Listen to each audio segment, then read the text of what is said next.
Are you not a It is public servant? 9:37.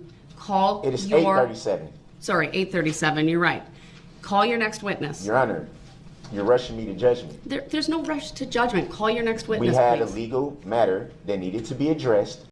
You know, Darrell Brooks Jr. was really adamant about saying that he was being rushed to judgment, and that was something that Judge Darrell could never play down. How's it going, everyone? You're watching Everything Else Channel on YouTube, everythingelsechannel.com. If at any point in time during the video you like it, please smash that like button. Please subscribe to the channel, ring the bell for notifications so you won't miss a single video, and it really helps Everything Else Channel because it's a new channel and we want to reach as many people as possible. Also, please leave a comment down below. I think that the judge was really dead set on presenting this trial for posterity's sake to be as fair and impartial as possible. When Darrell Brooks Jr. used that coined phrase, rush to judgment, it set her off. I mean, she always made a point to not let him get away with making that statement on the record.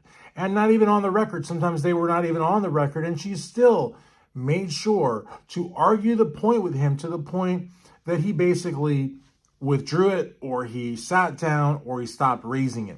And I'll never understand that, because I think that, I mean, I give the judge a 97. I know that a lot of people give her higher than that, and even people that give her lower than that recognize that this was more than a fair trial. In fact, the people that give her a lower score give her a lower score because she put up with so much. So really, honestly, I don't know of a single person that would say that Darrell Brooks Jr. was, quote unquote, rushed to judgment. And I just will never understand why it was so important for her to make the case against it. To me, based on what I see, there's no basis for that argument. Just like there wasn't a basis for most of the arguments that Darrell Brooks Jr. made. But there were things that he said where he knew how to press the judge's buttons. Now, there wasn't anything that he could do to press Sue Opper's buttons or really prosecution team. Basically, if he asked a question that was out of bounds, they would object, and 9.9 times out of 10, their objections were sustained.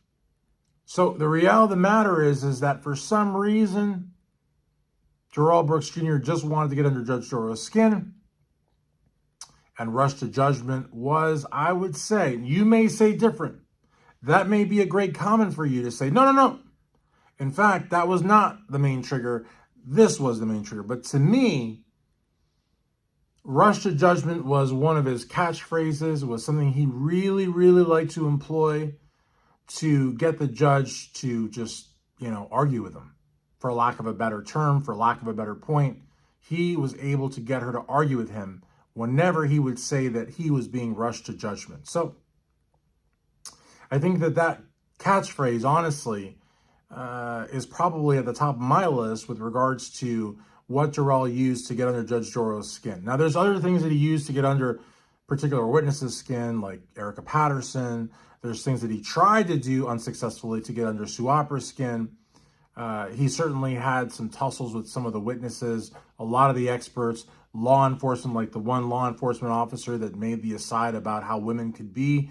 And he made a really big deal about trying to make that guy look in the worst possible light in front of the judge and the jury and the prosecution team and us, the media and the spectators.